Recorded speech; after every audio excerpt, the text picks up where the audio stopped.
Shut up and sit down. It's where the big boys play. SICW. Welcome to Square Podcast, everybody. I kind of forgot what episode we were on because we didn't do one last week because we all had professional or private issues going on. But today we have a very special guest and a special show. We have Evan Ginzburg, been in the wrestling world for about 30 years. He is a producer, was a producer on The Wrestler, Lollipop Game, Confessions of Nick Sargenti and the Lollipop Gang, 350 Days, Legends, Champions, and Survivors. And Teresa Serio, Alive Again, also an actor. Can't forget that. Oh, yeah. For the Evan Ginzburg Show, Evan Ginzburg TV legend, also credit for that. Also, the author of, hopefully, the best-selling book coming up, Wrestling Rings, Blackboards, and Movie Sets. How you doing? Welcome, having me, guys. Appreciate it. I tell you, your book is actually really good. I love reading wrestling books. I love watching documentaries. And when I first started talking to you via Facebook, and I seen that you had a book coming out, I grabbed it, and that's actually a book. Not a lot of books you want to read and not put it down. Your book is actually one that I wanted to read through the whole time, and I don't want to put it down. And it's very good. And I love wrestling. Everyone knows I'm like in the St. Louis area. I try to be the historian of this area, and that is definitely your expertise for 30 plus years. So it's awesome to have you on the podcast. Thank you so much. I have a piece in the book on going to the Sam Muchnick Tribute Convention in 1992 that Dr. Mike Lano organized. I helped him, and there's a really heartfelt piece in there. Killer Kowalski was talking about, he was on a podium, and there was a room full of these legendary, veterans, Rip Hawk, guys like that, Lanny Poffo, who I first met there.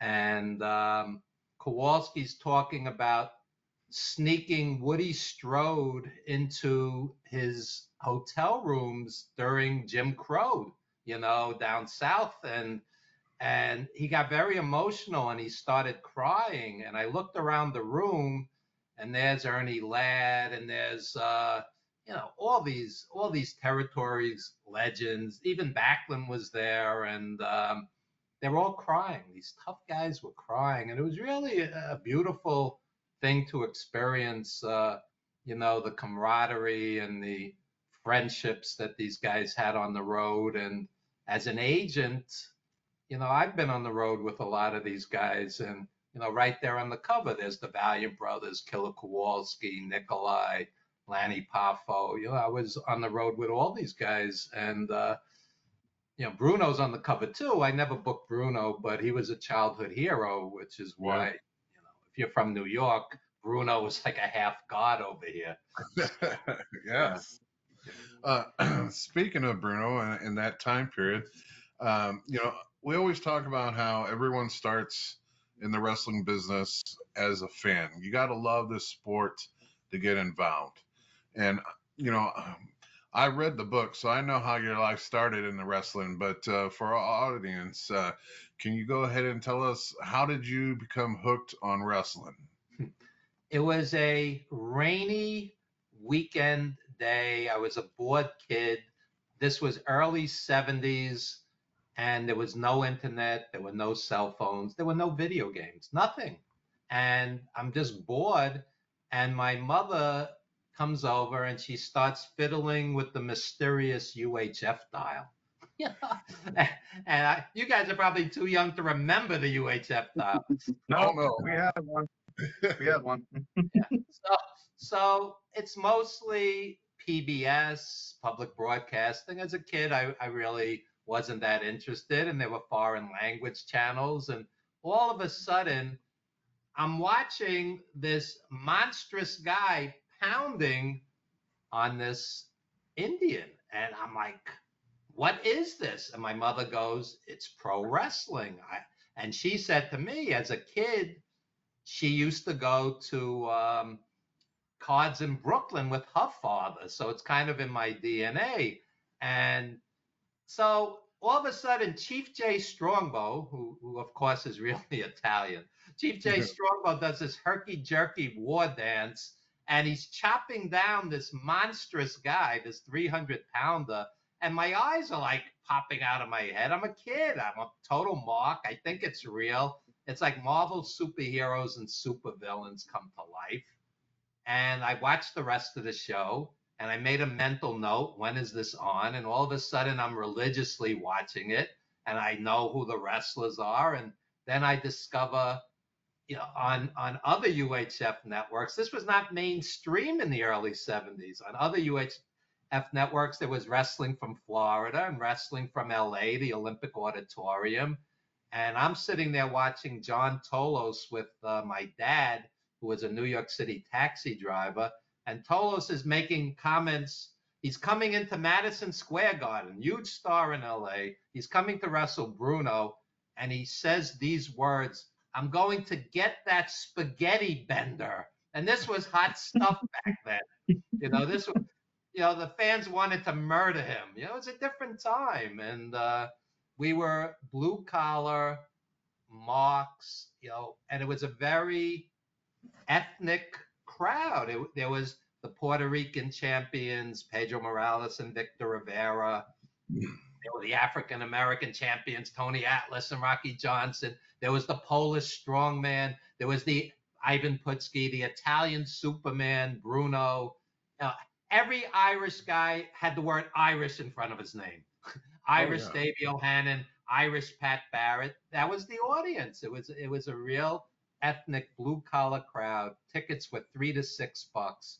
One day, tragically, the ring announcer gets on the mic at the Garden and announces that on the next card, ringside tickets are going up to $7. And the arena let out a collective groan. Blue collar guys, and that $1 meant something. My dad never broke 25 grand in his life. And this was something, parents and grandparents and aunts and uncles took their kids to. And decades later, you realize that those were some of the most precious nights of your life, because now they're gone. They're gone. Right. My dad died when I was 20. So I think of going with him to wrestling as some of the best nights of my life. So that's why it matters all these years later.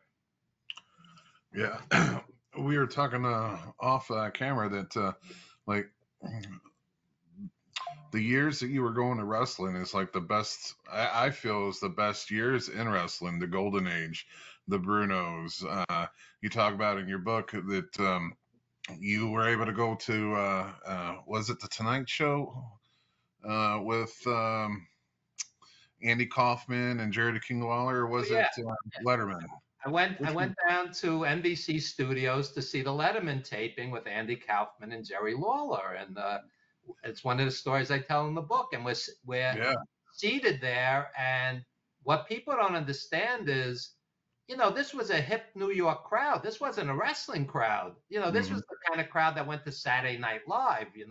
This wasn't a wrestling crowd. And Lawler came off kind of like a bully and a heel.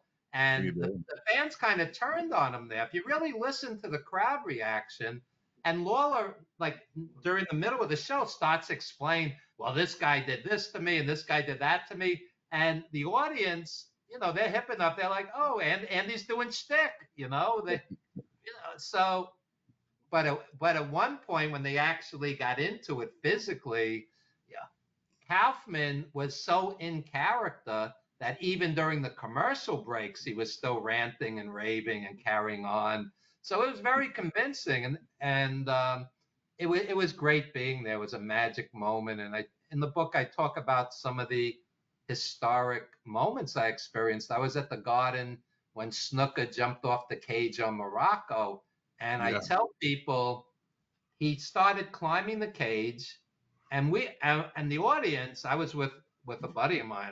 I'm like, no, he's not going to jump off the cage. Come on. So he climbs to the top of the cage and he leaps up first, up.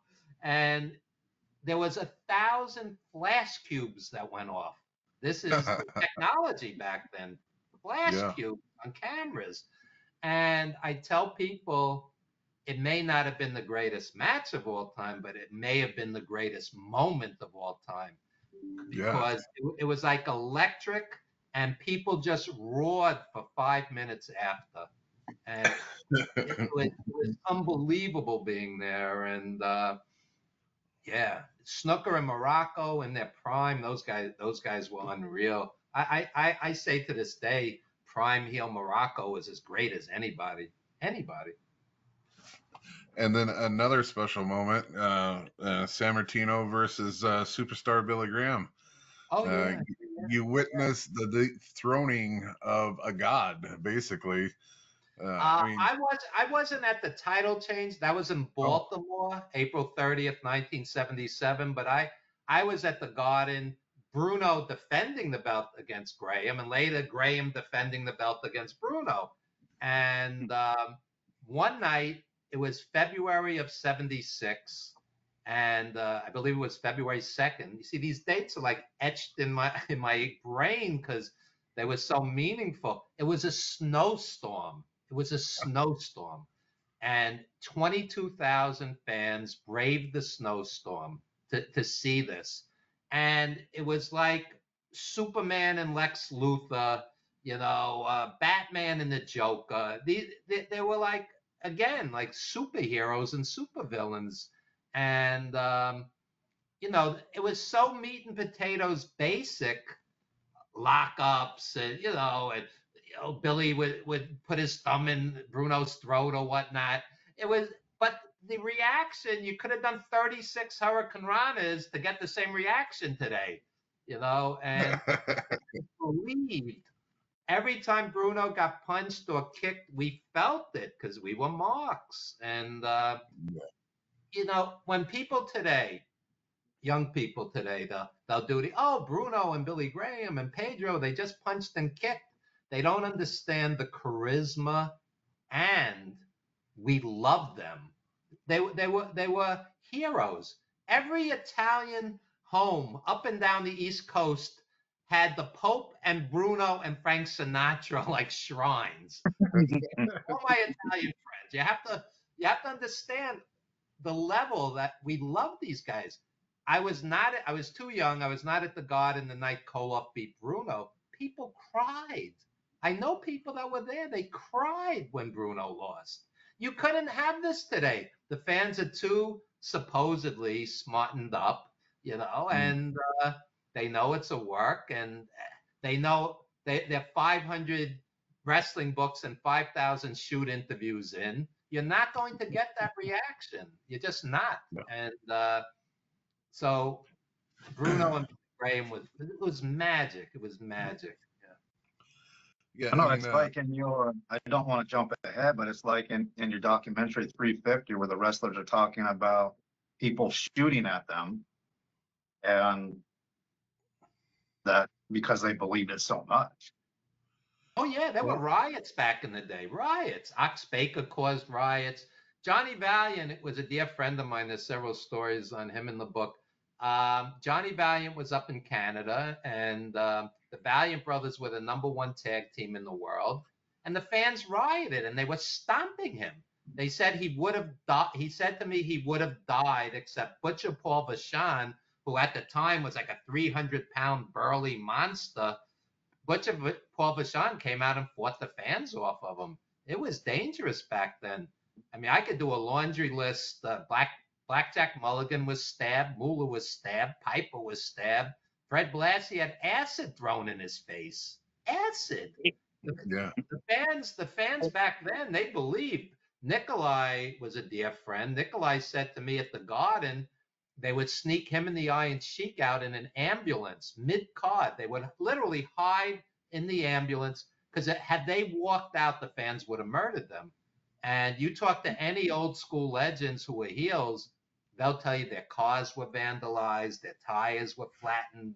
It was rough. It was rough being a heel. Even going into the late 80s, even after Vince himself exposed the business, when Sergeant Slaughter turned, heel again and was a foreign sympathizer or whatnot, Yeah.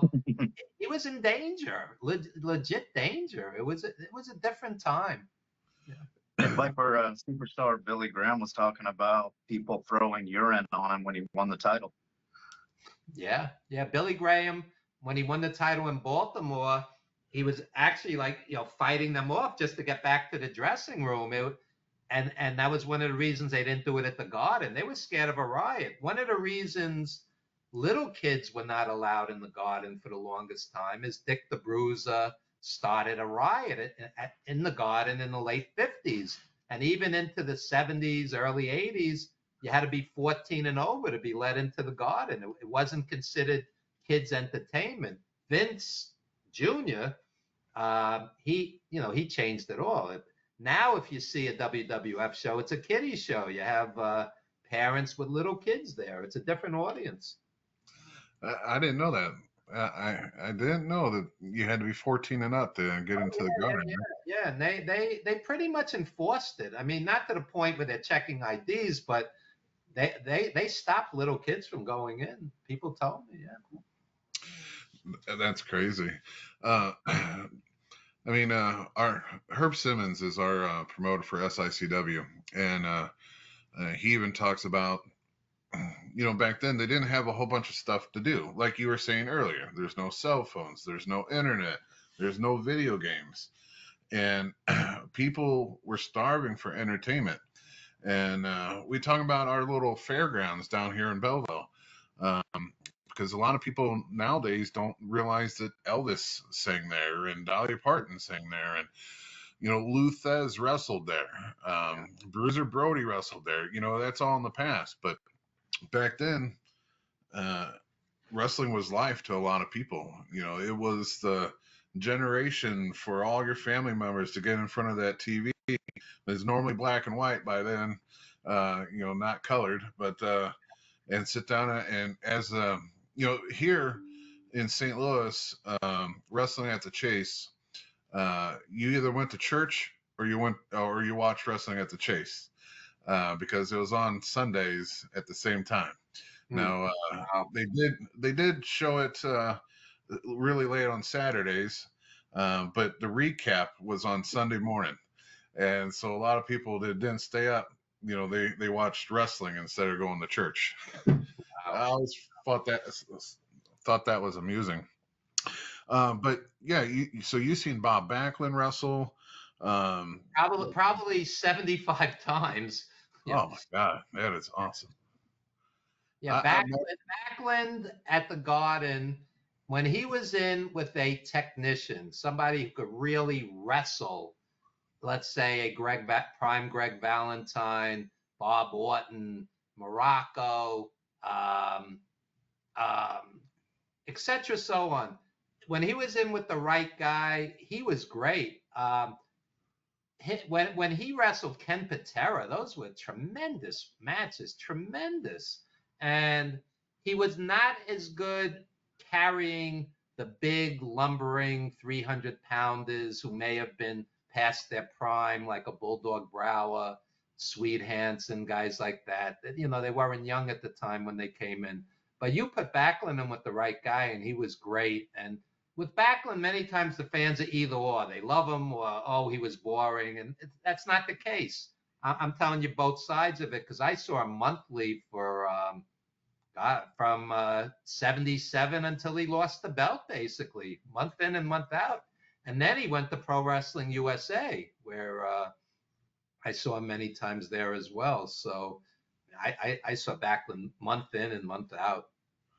So we talked about you watching wrestling on TV, and that got you hooked. What was the very first show you were able to go see?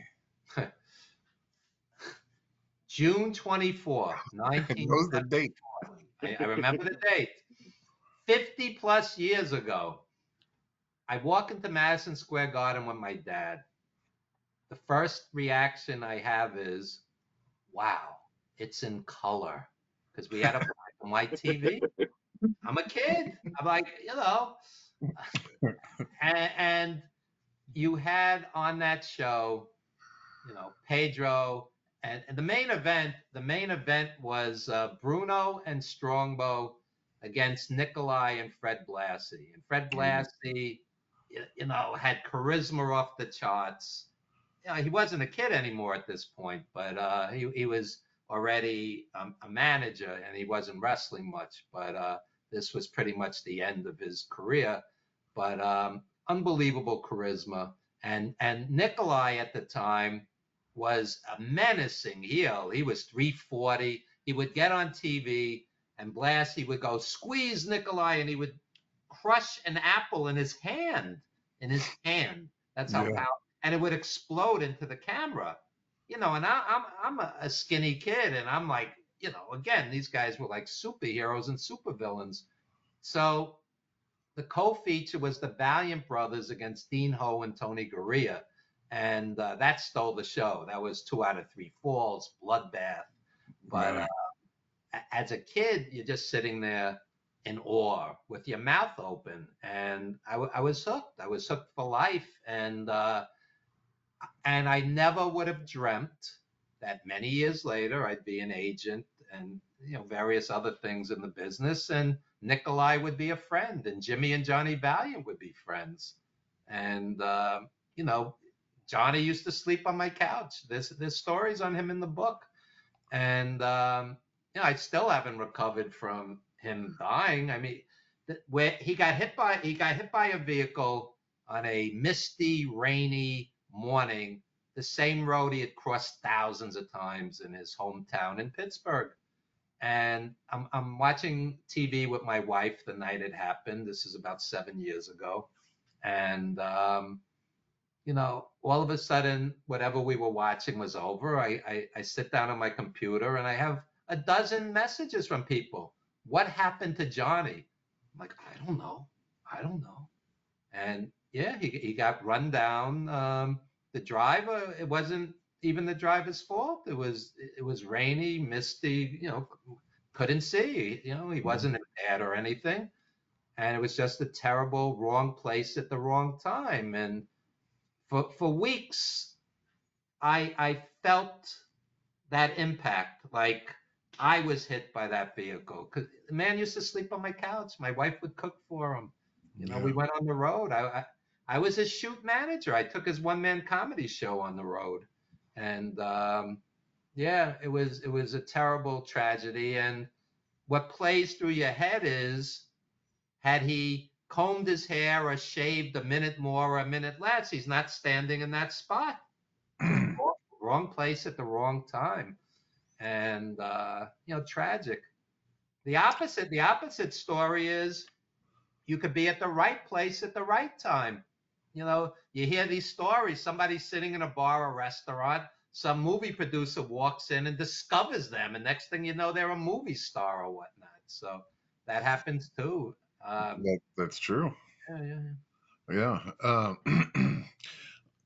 Talking about untimely accidents, I literally just got done watching a YouTube clip of you talking about your movie Wrestling Then and Now. And it was like I can't remember who, he was part of the movie, whether he was helping you direct or giving you something, but you guys were talking about how most of the people in that documentary have passed away as well. Oh yeah, we did even that. The local wrestlers that you filmed.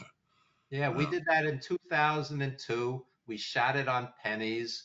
Basically, the director, Dwayne Walker, thought it was interesting. I'm a mild-mannered school teacher, and I have all of these, interesting wrestler friends, because my side gig was, doing agent work and such in wrestling. And so Killer Kowalski's in the film. Walt is gone. I have a piece on him in the book. And it was funny. He was soft-spoken and shy. But you saw him in the ring, and he was like this relentless machine that kept coming at you with unbelievable cardio. And Bruno loved Walter. I mean, they were very close. And And Walt, if you didn't talk to him, he would just sit there very shyly and look at you. It was Wow. amazing the difference in the ring. It was like a different person. The sweetest guy you'd ever want to meet. And so was Nikolai. Nikolai was a wonderful person. And when Nikolai died, Bret Hart said publicly, Nikolai Volkov was the nicest wrestler I ever met. Imagine, Bret Hart met everybody. His family was in the business forever. Right. He said Nikolai was the nicest. And I tend to agree. Nikolai was a wonderful person. And when my mother died, Nikolai and Johnny Valiant and Jimmy Valiant and Lanny and, all these guys called and were there for me. And in the rest, it's an interesting business. You meet some wonderful, eclectic. I mean, you guys know, wonderful, eclectic, talented, warm, brilliant people, and then you meet guys you wouldn't piss on if they were on fire. Yeah, That is so true. it's one extreme than the other. Yeah, yeah. Yeah. We got the honor of meeting Nikolai once. Our promoter brought him in, and literally I think it was a year, maybe a year and a half before he passed. And yeah, that was totally shocking because we just got to spend time with him. And normally when they come into town, they're normally there for the weekend, so they come in on a Friday. And when you're me and Bobby are pretty close to the promoter, so we get go out to those dinners where they first come in. You wine and dine them a little bit. So they take them out to dinner and take them to the hotel and stuff, and we got to be part of some of those. And Nikolai, like you said, he was so sweet. I think a lot of times they called him the teddy bear, right? That was a nickname for him. But just to be able to pick his brain for a little while, and then this disaster strikes in less than a year, or a little over a year, he passes away. But that's one thing. I've wrestled all over the Midwest, and I've always stuck with SICW and Herb Simmons because he brings in the legends, where a lot of people, you got to have current stars, got to get current stars to draw the people. But we like to celebrate St. Louis wrestling, and these guys wrestled in St. Louis. And the same thing kind of happened with Butch Reed. Butch Reed came in, and we got his last match was here in St. Louis for Herb Simmons before he passed away. And it's horrible news, but at the same time, I'm glad that we're able to meet them before, because I think me and you first started Facebook chatting, and I'm going to bring this up because we already spoke about Killer Kowalski, and then the Koloffs. I don't think the legends in this business get the respect and the honor that they deserve. And especially from one of the biggest companies, being WWE, because I hate the Legends wing. To me, it is pointless. Yeah, it's pointless to put them in there if you're not going to honor them the way you honor the other wrestlers. Because a good friend of ours is Barbara, which is Bruiser Brody's widow. Yeah. And we talk about that a lot. She's been on talking about it, about when Frank got inducted into the Legends wing. She wasn't even notified. It was a surprise to her. And she was even in the same town that WrestleMania was in that week. But yet she wasn't invited. She wasn't told about it. She didn't be able to spread the word of Bruiser Brody, at the Hall of Fame, which a man of that magnitude, I would think they would have done a better package for and a better celebration. But Ivan, same thing with Ivan. Like I told you, Jim, I want to get into the Ivan thing because he did so much. Ivan, and they just accepted. Yeah, they didn't give Ivan his due this year. Matter of fact, watching your stuff, And reading your book, even Killer Kowalski, even though Triple H brought him up in his speech, I wasn't reading your stuff how Triple H never gave back to Killer Kowalski. Um, that kind of pisses me off a little bit. But what's your thought about the Legends wing for WWE's Hall of Fame? I think it's a afterthought. I watched the Hall of Fame. Ivan Koloff's tribute was 90 seconds, followed by a 90-minute love ode to Triple H, including a statue. Yes. As far as a wrestler, as far as a career, Triple H is a pimple on the ass of Ivan Koloff. Really? Agreed. Ivan Koloff beat Bruno for the belt. Bruno had been champion for over 7 years. And like I said, in the WWF and especially the New York area, Pittsburgh, where Bruno was from, he was like a god. And Bruno chose Ivan because that's how great he was. He was credible. He could wrestle. He had the perfect gimmick. During the Cold War, see, some of the younger fans don't realize. Watch any James Bond movie from that era. He's always fighting the Russians. We were in the middle of the Cold War. As kids, we would have drills where we would hide under the desks in our classrooms because we were worried Russia was going to nuke us, and that little wooden desk would protect us. This was I remember those. Yeah. So Ivan Koloff was the perfect heel, and he was great. He was a great, great wrestler. And whenever he wrestled Bruno at the Garden, you have two guys in a pair of tights, no pyro, no entrance music, and the building would shake. The building would shake.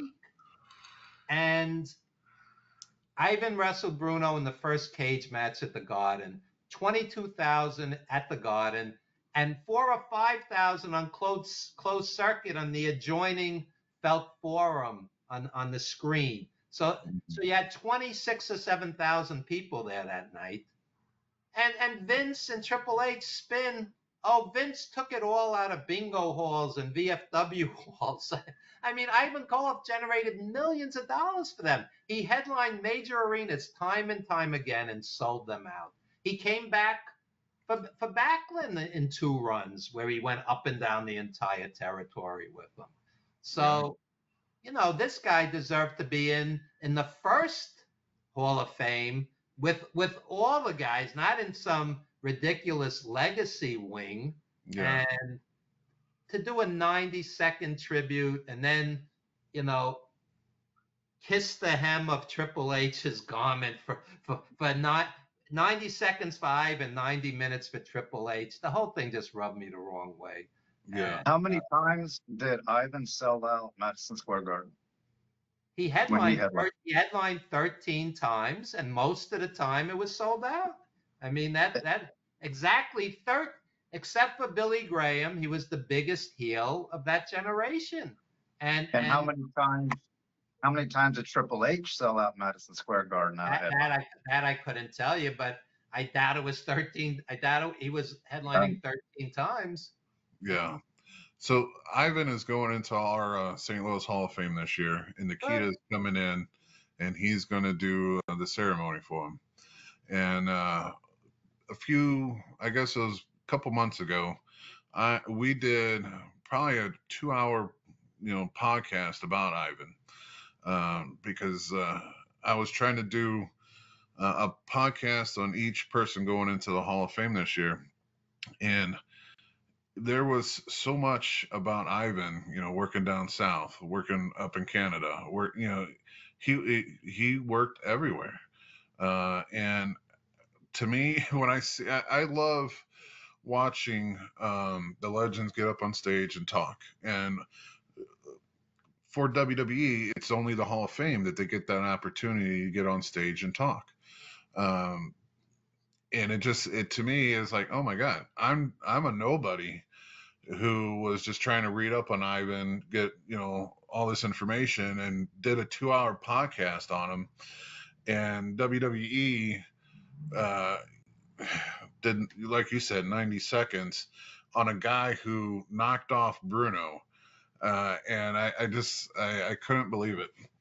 But Ivan it, Koloff challenged for the AWA belt against Gagne. Ivan Yeah. Koloff headlined everywhere. He wrestled for the NWA belt. He headlined in Japan, all over the world. The guy was on the Mount Rushmore, I would put him, of foreign heels. Absolutely. Ivan, Nikolai, Iron Sheik, the original Sheik, of course. These guys would be on the Mount Rushmore of foreign heels. And they didn't do right by him. 30 years after their Hall of Fame starts, they put him in this legacy wing and give him 90 seconds of airtime. Come on, please. And I have to correct something. I said Triple H sold out Madison Square Garden 0 times. He sold out 1 time. Just so people in the comments. There you go. Yeah. Well, I think it's hard nowadays to even say that you're the reason why the place sold out, because they got the industry backing every single person, so every match is almost considered a headlining match. They really don't have headlining matches anymore. I find it interesting. They'll announce a Garden card today, and 2 or 3 weeks before the card, they'll change the main event because it doesn't mean what it used to. And the last Garden house show was $63 to $1,010 WWF house show. That's not a pay-per-view, a house show. Yeah. And I'm hearing more and more fathers and mothers, I would assume, saying I can't afford to take my kids anymore. I just can't do it. And it's not the product it used to be. I mean, they have some great wrestlers there, but the average person doesn't have $500 to take their kid to wrestling. It's ridiculous. This Saturday, WWE is in town. It's their Backlash pay-per-view. And I was looking at the tickets, and for the nosebleeds, the very top, it's $163 for a ticket. Yes. And I on here, I told everyone, I said, I have Peacock at home. I can sit there and watch it be up close, not have to squint my eyes to see who's wrestling, and be able to enjoy myself whatever food and beer I want. So it's crazy because you hear stories about people paying $50,000 for front row seats at WrestleMania. And I'm thinking, damn, that's like a third of my house just to watch a 2-night show. And then I heard on a podcast this past weekend, I don't know if you watch AEW or not. Yeah, I like AEW. Yeah. But this guy on this podcast goes, Tony Khan must really like WWE right now because they're pricing themselves out, which is going to give AEW, the alternative, a better presence with people coming to their shows because they're not price gouging. You can still, and I've talked about it here on the podcast that when they come to town, I have no problem buying a ticket.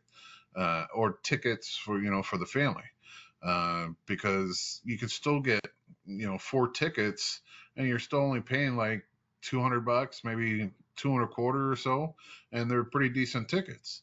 So yeah, to me, I remember not quite $5 and $6 for tickets, but I remember $100 and you're pretty sitting close to the ring and you're able to reach over the barrier and slap their hands as they walk down the aisle. And from that to 163 being the very top ticket, to me, that's crazy. Well, the whole business has changed because we would go once a month on a Monday night. My dad would say, anybody could go out Friday or Saturday night. He used to say the hip people go out on Monday night, to the Garden. And when it was particularly hot, sometimes they would even have 13 or 14 shows a year at the Garden. Now they have 4 or 5 or 6. and it becomes a graduation present, a Christmas present, a birthday present, because the parents are spending a fortune. Yeah. I mean, you're looking between the tickets. Let's say you bought the cheapest ticket for that show I was talking about, $63, and it's mom and dad and 2 kids. It's $250 right there before you even walk in the door. You got parking and food and gimmicks and whatever else. It's not a cheap night anymore, and No. some people just can't do it. They just don't have it. And even worse, I'm seeing people posting they took out loans and payment plans for WrestleMania. Oh, that's Loans. crazy. Yeah. So, it becomes That's some, almost, it becomes like a religious fervor. Like, I have to be there. And at some point, people are going to get hurt because not everybody in a crowd of 60,000 or whatnot, they can't all be rich. Right. I'm going to backtrack a little bit. So going to the shows, watching it, how does that transfer into becoming now an agent? I found in wrestling, one thing always leads to another. So I became a passionate fan. Eventually, I was smartened up because all the quote unquote big kids were telling me Billy Graham's going to beat Bruno for the belt. It's exactly what happened. So then you're like, I start writing for primitive newsletters in the late 70s, early 80s. They existed. It wasn't so much exposés like Meltzer and Keller and these guys, but it was more like fans sharing clips and results. And I started reviewing cards that I went to. And then I started my own newsletter, Wrestling Then and Now, in 1990. So from there, a radio host, his name was Fred Giabold, and he had grown up in the AWA. He loved Bruiser and Crusher and all of those guys. He had moved to New York, and he had a radio show. It was an arts program, but he loved wrestling, and he was subscribing to my newsletter. So he said, why don't you come on the show and do a wrestling segment? This was a 50,000 watt New York City radio station, WBAI-FM. So once I get on there, I'm like, Fred, let's invite some of the wrestlers on. This was a famous station, and part of Pacifica Network, a very political station, but we were an arts program. And so all of a sudden, I'm interviewing Ivan Koloff, who we were just talking about. I'm interviewing Lou Thez, Vern Gagne, Bruno, all my heroes. And some of these guys are coming to the studio. There's Johnny Valiant in studio. The New York guys would come into the actual station. And Johnny Valiant, we hit it off, very lovable guy, funny guy, stand-up comedian. And he says to me, why don't you be my agent? And I'm like, I've never been an agent. He's like, you're an intelligent guy. You could be an agent. It was like so nonchalant. And I'm like, this is one of my childhood heroes. What do I have to lose? Let's try it. Next thing I know, I'm taking his show all over the country, his one-man show. And he's doing autograph appearances. He's even wrestling on indie shows, et cetera, so on. And so I'm sitting with him and Nikolai. Once I stopped booking Johnny, I started booking other guys I knew, like Nikolai and Jimmy Valiant and Lanny. And I'm sitting with Johnny and Nikolai at the Wrestling Universe, this wrestling store in Queens, New York. And the executive producer, the money guy on The Wrestler, his best buddy walks in and he introduces himself. He says, do you know Darren Aronofsky? And I said, yeah, I'm a big film buff. Yeah, I saw Requiem for a Dream. I saw Pi, PI 3.14. Not American Pie. I said, yeah. I said, I love Aronofsky. He's wild. And we start chatting. He says he has a wrestling project in development, and you guys, the exact words he used, he said, you guys would be perfect. So we exchanged business cards, and I hear nothing for a good 6 months, nothing. And I almost forget about it because, you go about your business. And all of a sudden I get a call from them. We'd like to set up a meeting with you guys. And he said, quote, bring anybody you like. So I go down to the meeting with Nikolai, Nikita Brezhnikov, who was Nikolai's shoot manager, booked them on the indies and everything and autograph appearances. Tiger Khan, who wrestled for the Hearts up in Calgary, and Johnny. I bring Johnny Valiant. So we're sitting and we're eating and we're drinking at this restaurant that they picked in Manhattan. And it didn't even feel like a meeting because Nikolai is so warm and he's engaging and he's telling them road stories. And Johnny's just plain funny and they're laughing. We're just sitting there for hours and we all bonded basically. And I said to myself, it couldn't have gone any better than that. So then again, like 5 or 6 months go by because Aronofsky's working on other projects. And then I get a call from Scott Franklin, the executive producer. People get confused with these titles. Right. I was associate producer. I was basically the wrestling guy. You know, the executive producer is the money guy. And I'm sitting with them for the funding meetings and everything. And we try to get $18 million. And we couldn't because Mickey's star had waned at that time. And we ended up with $6 million, which is it sounds like a lot of money to the average person, but it's nothing for a movie. It's basically the food budget on the Avengers today, you know? It's you know what I'm saying? So a lot of the times we were shooting, those were real fans. We couldn't afford extras. And so we would roll into like a Ring of Honor show and they were annoyed, like we were interrupting their show to shoot.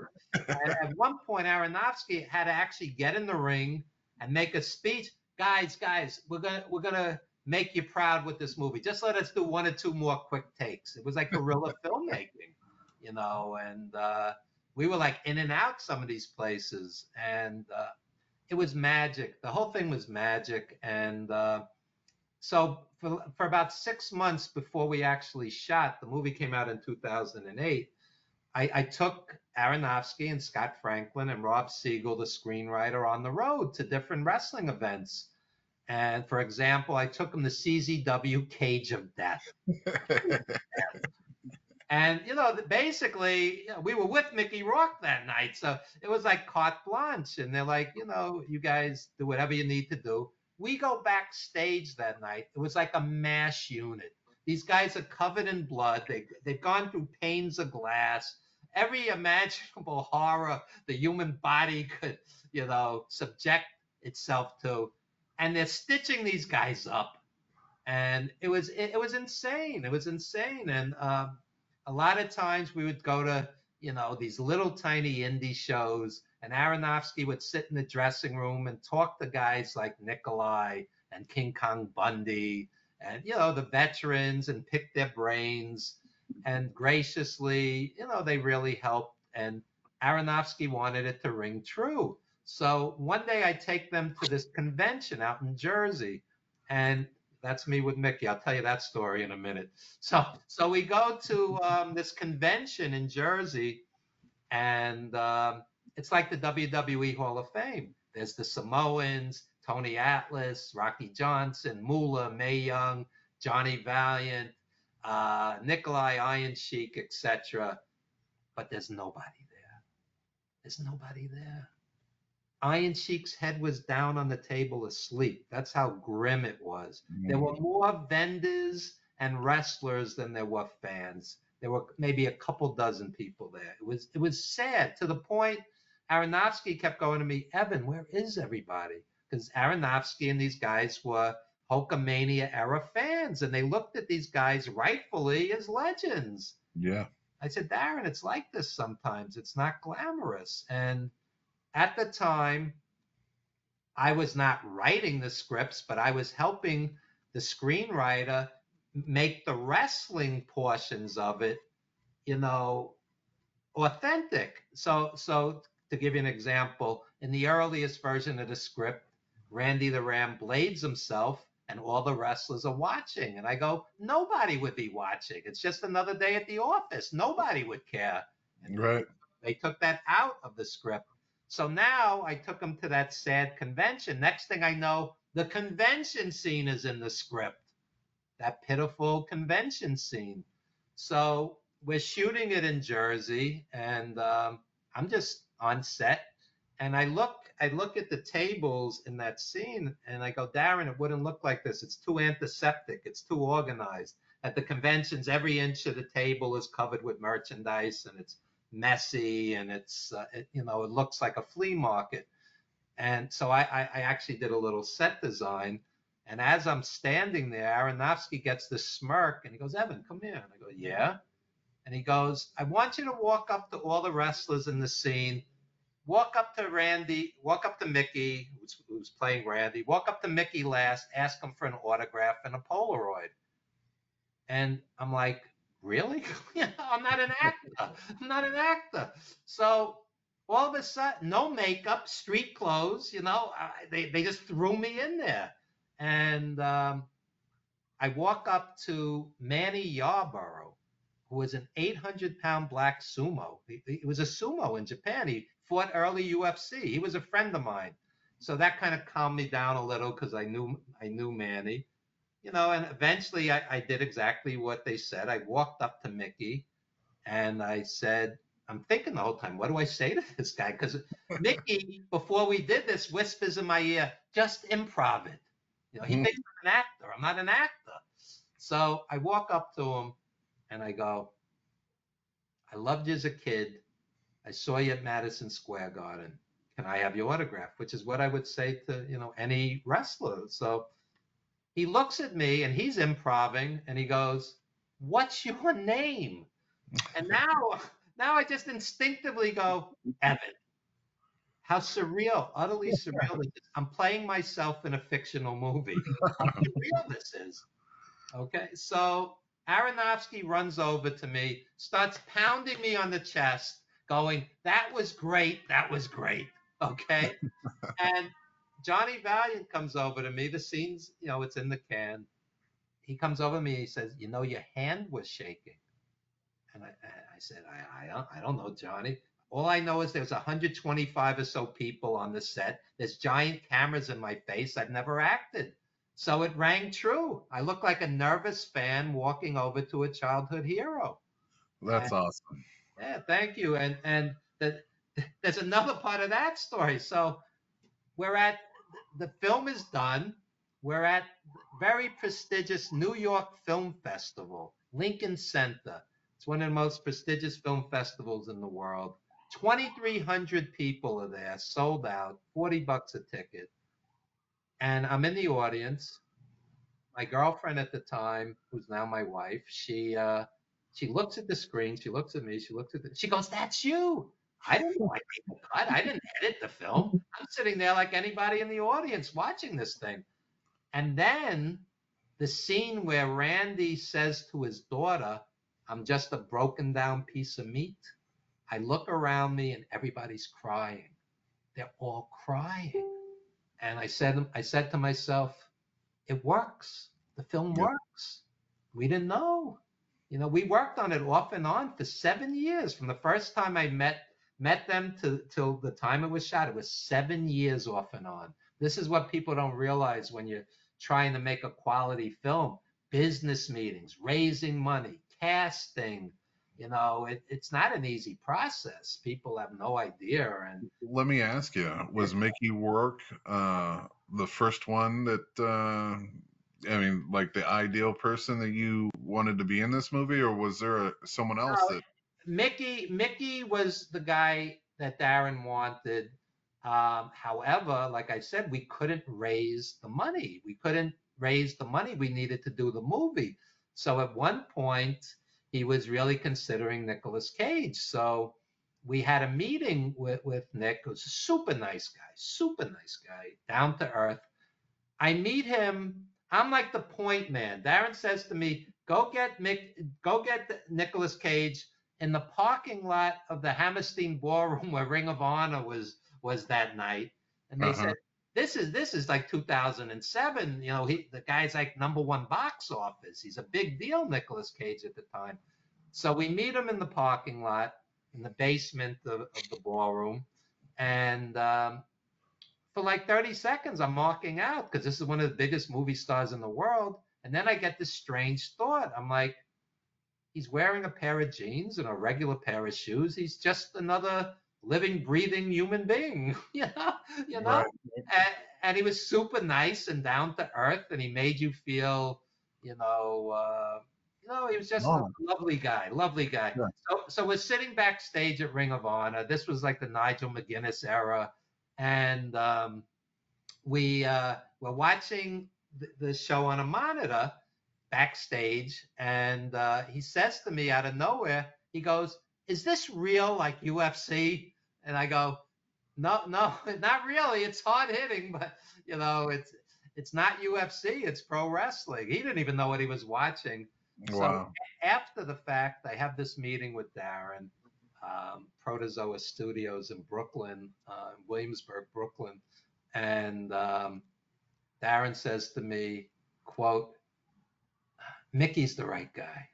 He goes, Nick's a great guy, but he's a walking corporation." He goes, "There's a manager, there's an agent, there's a hairstylist. He's Yeah. one of the biggest stars in the world." And he says, "Mickey looks the part."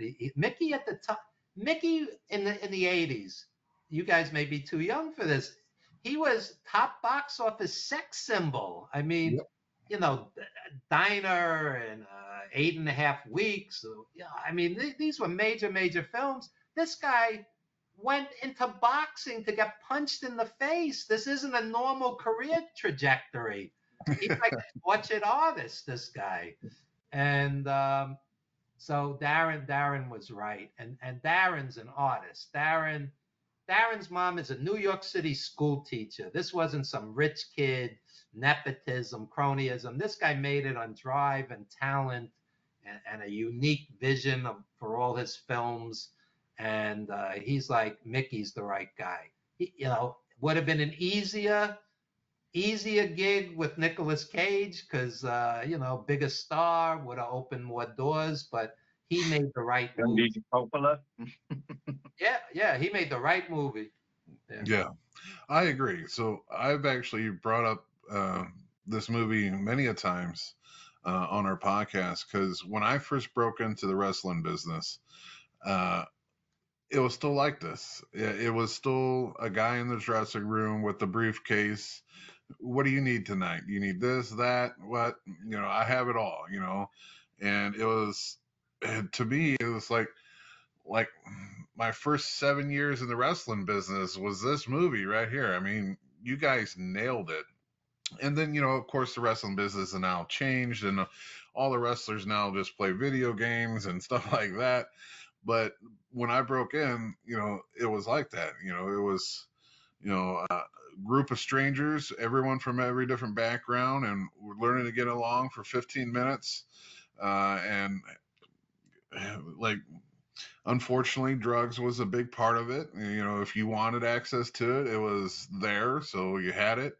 And even I've been to a couple of fan fests like that, where there was people like Roddy Piper, one of my idols, and they didn't do any business, didn't draw anyone, and there was like probably 20, 25 legends in the house, and it's not like nowadays, where WrestleCon comes in and puts on a good fan fest. Normally with a wrestling show attached to it, like ours. This is our third year for our fan fest, and so we attach the Hall of Fame to it. We attach a wrestling show to it, and everything like that.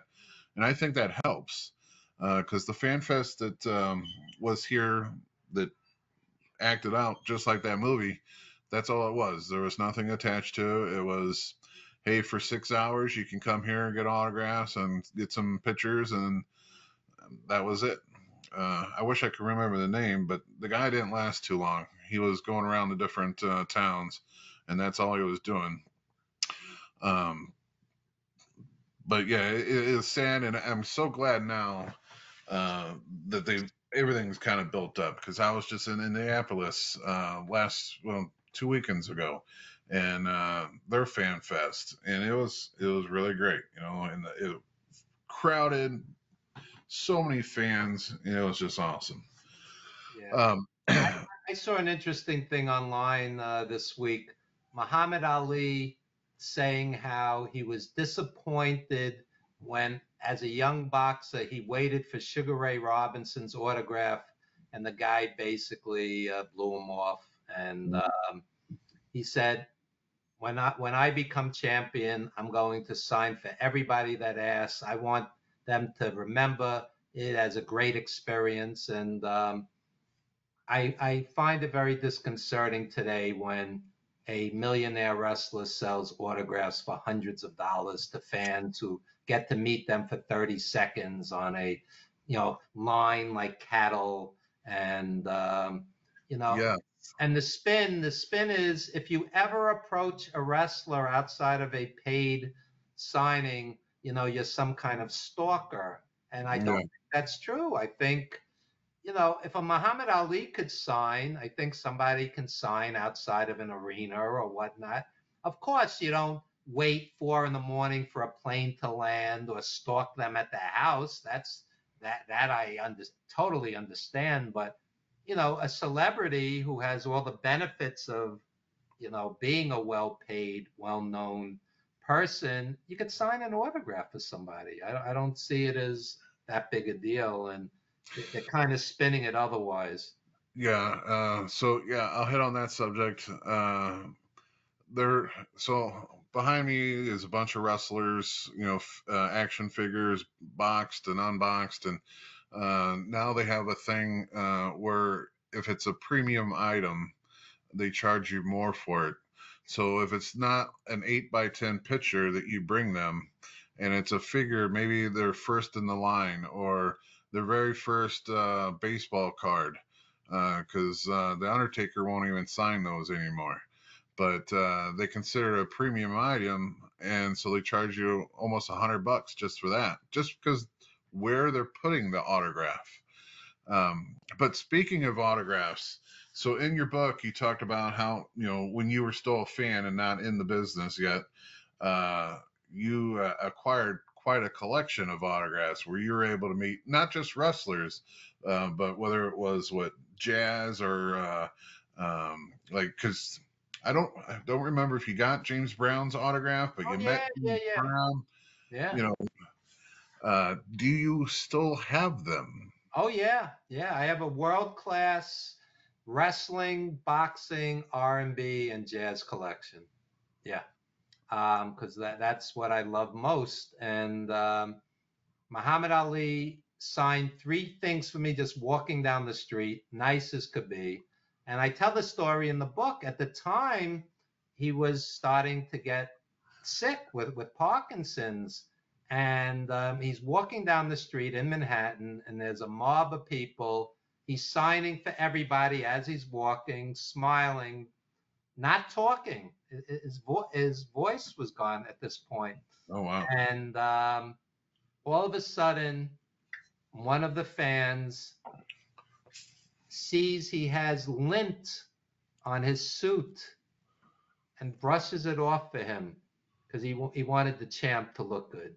And it was very touching. It was very, I have one chapter in the book on autographs and some really interesting stories. So, for example, Ringo Starr, a few years after John Lennon was shot, he would not sign for anybody. He said to us, quote, "Look what happened the last time one of us stopped."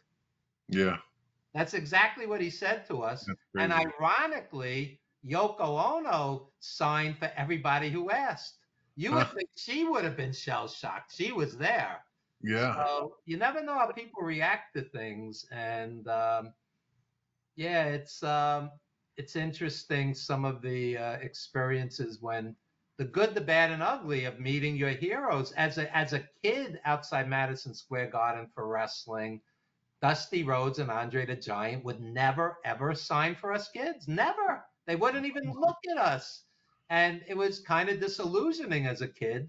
But then Billy Graham and Albano and George Steele and superstar Billy Graham couldn't be any nicer. They're the heels. Oh, they're the heels too. That's crazy.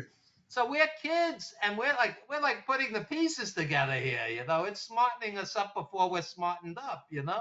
Yeah. It was interesting. It was interesting, and Well, I heard that about Andre the Giant, that he wouldn't sign an autograph for anyone. I heard like if it was like a friend of a friend or something, he would, but he never signed for us kids, and we loved him. So it was a little disillusioning, and but Billy Graham, the guy couldn't be any nicer, and Bruno, the first time I met him outside the Garden, I shook his hand, and it was like he's like your hero.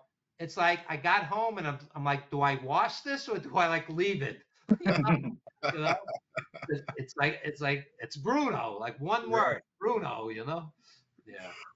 Yeah. Oh man. All right. So I gotta ask. So after The Wrestler, is that when you did Wrestling Then and Now, the documentary, or was that before The Wrestler? Actually, Wrestling Then and Now was before The Wrestler. That was 2002. And Okay. The Wrestler came out in 2008.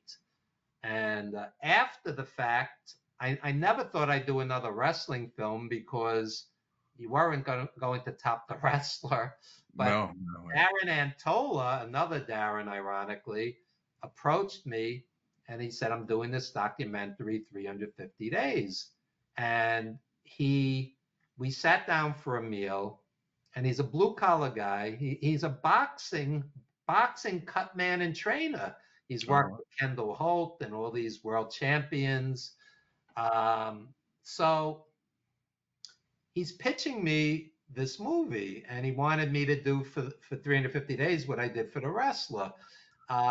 So he's like, God, how great was Valentine in his prime? How great was Morocco? How great was Snooker?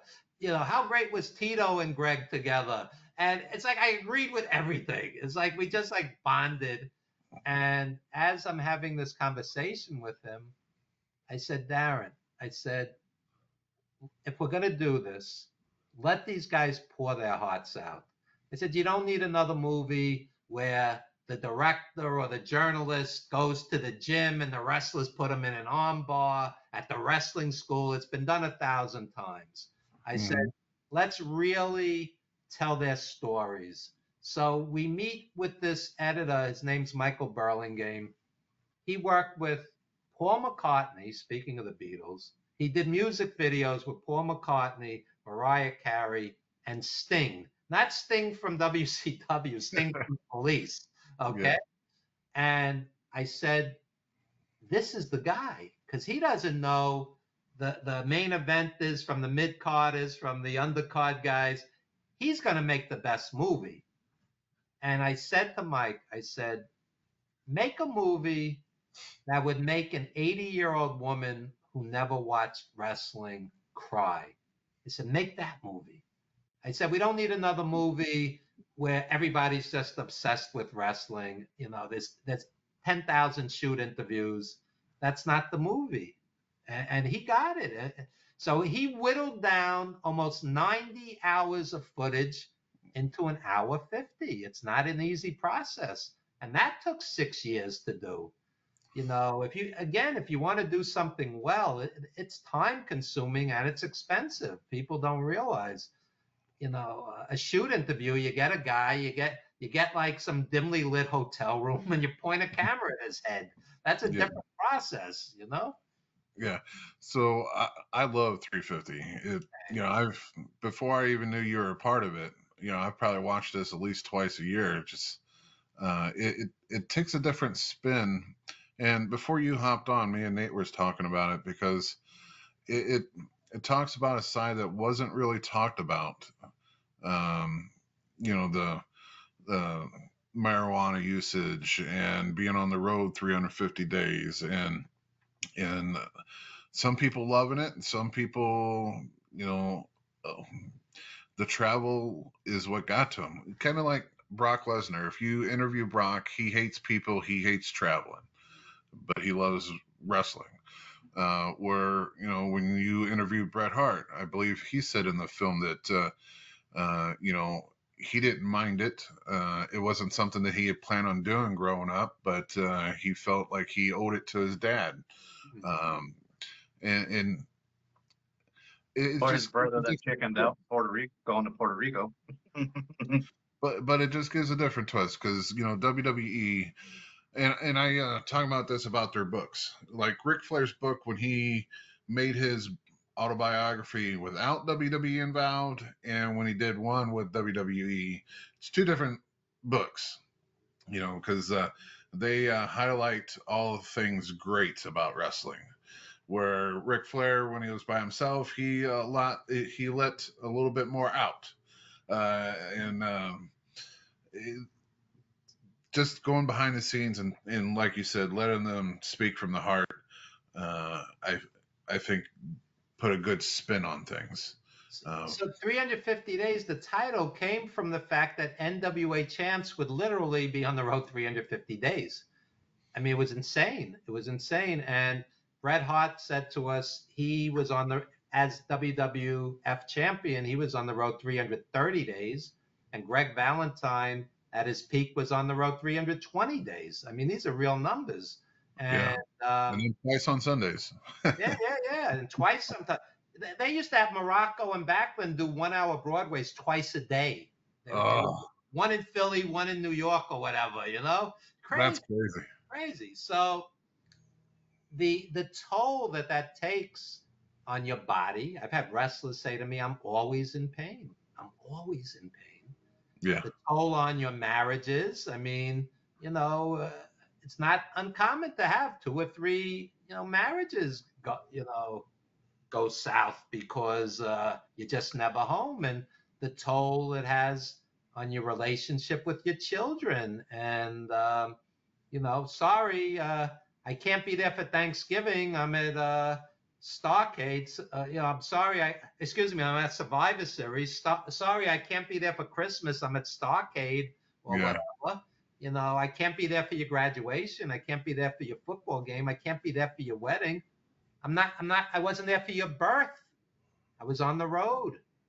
You know, this takes its toll, boy. And what happens after the glory? You headline Madison Square Garden. You headlined all over the world, and now you know your body gives out at some point, and you know you're pushing a broom, or you're a custodian, or you're a bouncer at a rock club or a strip club.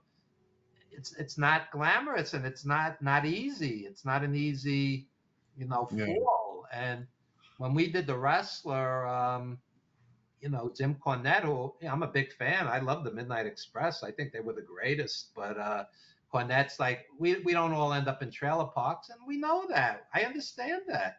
Nikolai ended up well. Brett ended up well. A lot of them end up well, but that's not the story we told. All of Aronofsky's movies, you know, lean dark. You know, Aronofsky doesn't do rom-coms. This guy's films are dark. You know, you watch Requiem for a Dream, the refrigerator's chasing the housewife around the apartment. It's crazy, you know? You should do a DC movie. The Whale with Brendan Fraser. Oh, my God, that's rough. It's rough, yeah. So we told the story of one wrestler who didn't end well. You know, that was the story, so. So is there any more film projects that you're thinking about doing or attached to? Yes, but I'm really not at liberty to talk about it yet. But let me put it this way: we're going to try to do something on the level or better than 350 days, because when we work on something, we really try to make it special and put the time in. And yeah, it's and I want to do my own projects as well. It's what you leave behind in this world is your legacy. And a friend of mine said to me, Aronofsky putting you in The Wrestler was his gift to you, because 100 years from now, when we're all gone, people will watch Randy the Ram tell his daughter, I'm just a broken down piece of meat. And just like Marlon Brando, and On the Waterfront saying I could have been a contender. Yeah. It's going to be an iconic line and an iconic moment. And, there will be. And, in that film, and it's a little piece of forever. And it means a lot to me. And sometimes I watch my friends on film, like a Johnny Valiant. And you mentioned Piper before. If you watch Piper and Snooker in a match, I used to see them live at the Garden all the time. When you watch them now on video, you can't wrap your head around the fact that they're gone, because the charisma is off the charts. It's like sometimes I watch an old Garden card and I'm like, both these wrestlers are gone. The ref is gone. Monsoon and Heenan are gone, and etc. so on. But you can't absorb it because the charisma is always, that's forever. Yeah. So create art. That's why I tell, sorry. So Bob Orton has a school here in St. Louis, and I help teach at it. And I tell all the students, you got to watch the history on wrestling. Watch the old black and white, matches, with Lou Thez and Buddy Rogers, and then watch, the '80s style. So '60s to the '80s is what I tell them. Because it's a totally different, and even from the '70s to the '80s is a different style, but it's more of a storytelling. They don't have to do the fancy moves. Just watching them put someone in a headlock and how they squeeze the head and how the guy tries so much to get out of it, and then eventually he does, but the guy puts him right back in it. It's just the way that they did things back then that we don't see and no one teaches, and we're trying to bring that back. Yeah. Johnny Valiant used to say less is more. Yes. Yeah. Tell Bob Orton, I used to see him and Piper headline the Garden, and it was so off the charts exciting. They would wrestle Snooker and the Tonga Kid, etc. They headlined time and time again, Bob Orton. And I'm sorry, somebody. It's all right. I hate when that happens. So to make a long story short, he would come out at the Garden, Orton and Piper, and it was chaos for 10, 15 minutes. It was absolute chaos, and it was over. You could breathe again. It was amazing. And he's an underrated performer. He headlined against Backlund also. Tremendous technician, but he could also brawl. He was great. Orton was great. Yeah, that's another one that, since I've had the pleasure of spending a lot of time with him, realizing that he wasn't, he didn't get his shine. They don't celebrate. They kind of celebrate him a little bit more because Randy's pretty high in the company, but still, I don't feel like he got his day. But getting back to the 350, it just popped in my head when you were talking earlier about 90 hours of film. Was it 90? 90. Is there any of that could come back out? Because, interviewing the legends, especially the ones that have passed, Snuka and them, it'll be great just to see some of that footage that didn't make that movie. It's quite possible, but again, that's a major project to do a second film or whatever the case may be. And sometimes when footage doesn't make the movie, like just now you heard the phone ringing, and I apologize. Sometimes there's sound issues or whatnot, and that's, there could be tech glitches, and sometimes that's why some of it doesn't make the final cut. So, but a lot of that footage would be perfectly um, you know, Yeah, valuable because like valuable. Yeah, I'm just looking at the poster here. Billy Graham's gone, and Mosk is gone, and Snook is gone, and you know, a lot of these guys, you know, we happen to have captured them. The average film crew wasn't following the Wolfman around, but we got him on tape, the Wolfman out of wow. Canada, you know. So Yeah, I mean that's just classic footage, and you know you'd be able to flip that and make some money. I'd like to see more of Hawks. I've always liked him. yeah, Ox Baker You stole know, the I'm show. pretty A lot sure of he people was- said he stole the movie because talk about Yeah. careers were off the charts. Yeah. Him Yes. getting his teeth knocked out by Lou and then making a shepherd's pie. Yeah. I- That was the surprising part, was that he was a cook. He loved to cook. You know, He that's did a stuff cookbook. you never. Yeah, you never hear about that stuff, but that's Yeah. great to hear. Hey, we kind of used them like you know, comic relief because they were telling some pretty rough stories, you know. So but he was great in it, and it was very sad when he passed. He was a lovable, you know, big lovable guy. He was big in St. Louis. He's being inducted this year. Yeah, yeah. Yeah, his whole family's coming. Well, what's left of his family is coming in to accept the honors. So it was quite nice to hear that too. Yeah, man, that's awesome. Where can I get your book? The easiest is Amazon. It's available on Amazon, and you could contact me if anybody wants a signed copy. Evan Ginzburg on Facebook, or Evan Ginzburg's Old School Wrestling Memories page on Facebook, and that's really the easiest way to do it. And we've gotten some really, you know, beautiful reviews. It's not just wrestling. It's telling about the film industry and also teaching. I brought Tommy Rich to my class a couple of weeks ago. Oh my God, really? Yeah. That was fun. Oh, I bet it was. Yeah, and he's a lovable guy. And I'll tell you a crazy story.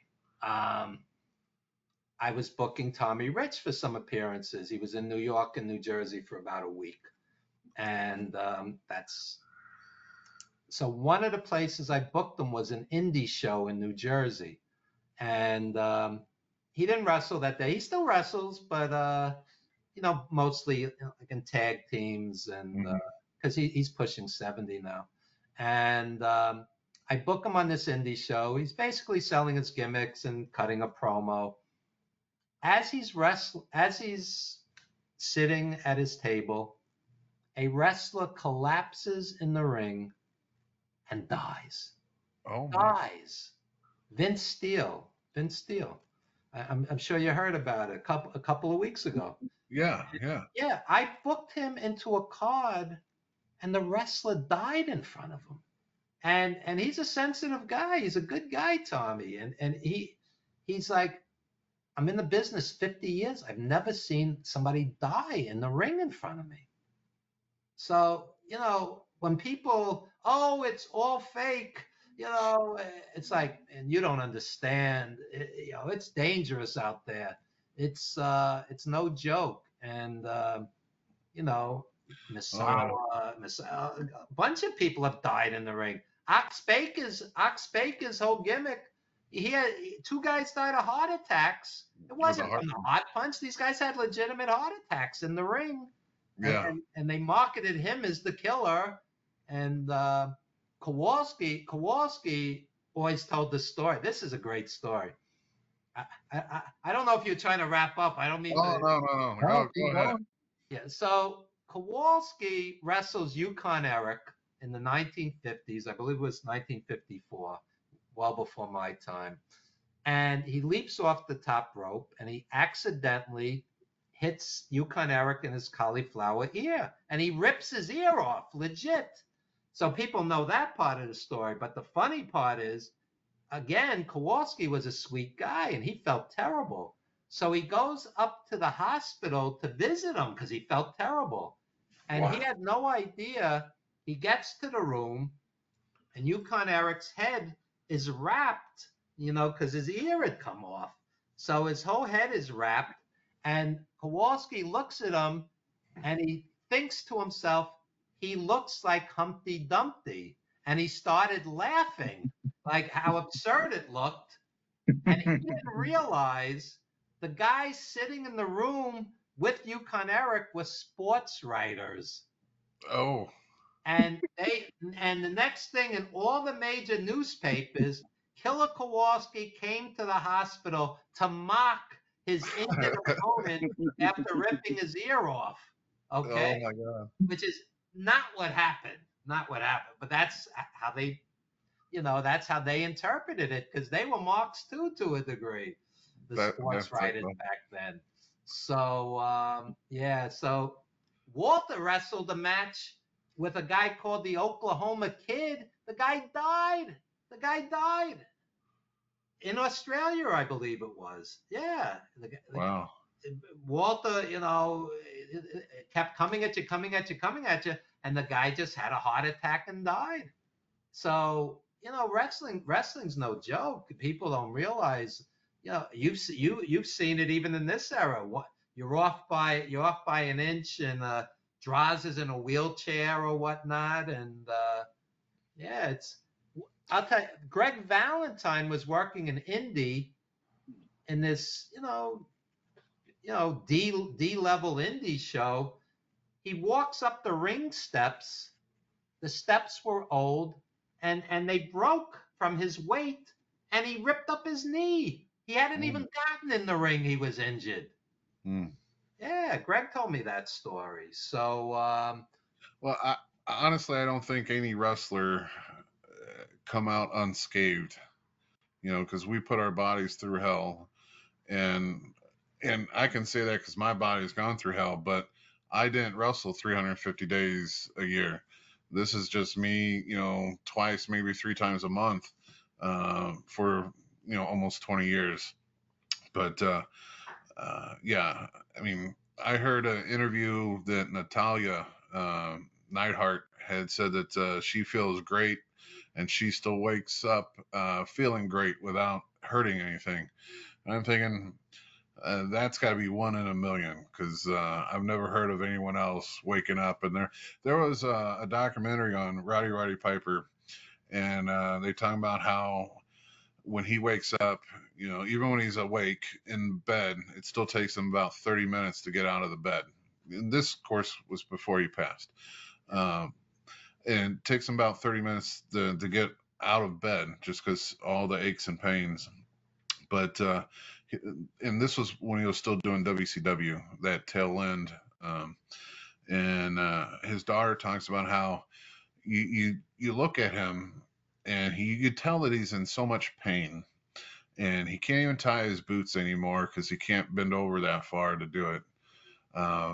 But when he hears his song playing in the crowd, he's like a kid again, and he can, strut down to that ring, and he can put on a 30-minute match. And, afterwards, when he comes back through that curtain, he's back to that crippled old man where he can barely move and walk and everything like that. And it's just the life wrestlers live.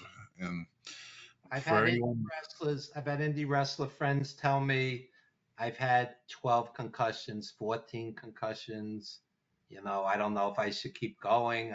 I want to recognize my kids. People have no idea. And as far as WWE, billion-dollar corporation, okay, who Triple H brags at all the pay-per-views. We broke the record for the gate. Take care of these guys. Set up some kind of fund where they don't need GoFundMes at the end to save their house, to pay the hospital bills, to be buried. How disgraceful. Billion-dollar corporation. Take 1% or half of 1% of your massive profits. Help these guys. I'm just going to throw out his name, Kamala. Yeah. He went in this year, and towards the end of his life, he had that GoFundMe because he lost both legs eventually. But for a guy who was your main event star and a main event star everywhere he went, whether it be Memphis or, you know, he was in WCW for a while, so the NWA or WWE. You know, he was a main eventer for you guys, but you guys didn't help him out. I mean, Chris Jericho sent him money, and it's been documented that he helps, you know, support some of the medical bills. So it's I'm gonna just say it. It's fucked up that another wrestler will help another wrestler, but the promoter that he worked for, who that wrestler made millions for, couldn't help him out. Because I know for the longest time he was almost losing his house. You know, he couldn't support himself no more because he was a truck driver, and without your legs, you know, you can't do that. And again, this year he was I think he was part of the legacy wing that as well, that Yeah. you know, they just showed his family in the audience, and that's all he got. You know, was just that clip of his family standing up. If I was his family, I would still be pissed. Now, granted, I think his family signed I think it's a Legends deal or something like that, where you know Not big more. money either. Yeah, you know, it's bad. You know, these guys generated crazy money just in merchandise, besides the ticket sales, obviously. The merchandise, they get a minuscule piece of it, and there should be some kind of fun for them. And again, if you, some of the legends who did work 300 plus days a year, how are you not an employee? Yeah. You know, that whole independent contractor thing only benefits the corporation. I mean, what do you, school teachers in New York work 180 days a year with full benefits and pensions and everything else. So how are you not an employee if you put in 300 plus days a year? Very convenient for the corporation. I mean, I think that's why some of the wrestlers try to get work behind the scenes, like a Tony Guerrera. You know, after his wrestling career was over, you know, he was behind the scenes probably longer than his wrestling career. Um, you know, to get that medical benefits and all that stuff, and that, yeah, that is just so sad. We talk about all the time about CAC because we go out to CAC in Vegas every year, and you know, that's just a great organization because they will help the wrestlers. If you were in any part of the wrestling, a referee, a person to put up the ring, you know, they'll help you out if you have any medical problems. And it's sad that it comes from an outside organization.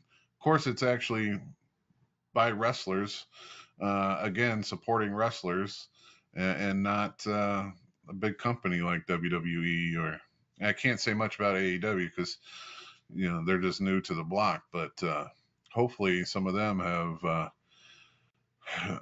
What do you think? Should they have unionized when Jesse Ventura, you know, was preaching about making a union? of course, but you know, today when you have the top guys making millions in WWE, they're not going to fight. They're not going to rock the boat for the guys who are struggling. You know, they're doing great. So I don't think you're ever going to get a union in wrestling, unfortunately.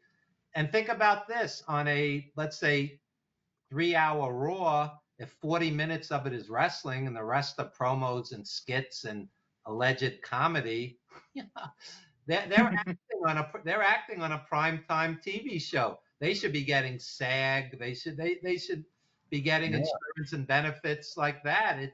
It's not, with the exception of the major stars, it's not to anybody's benefit except the corporation. And you know, Billy Graham at the end, he needed a GoFundMe. Without Billy Graham, there's no Hulk Hogan. Hogan, Yeah, it's Billy shtick that Hogan did. the whole thing. Yeah. I mean, so how do you let a guy like that go out needing a GoFundMe? You know, it's just disgraceful. I'm sorry. And the fans who do the myth, they all pissed away fortunes on wine, women, and song. That's nonsense.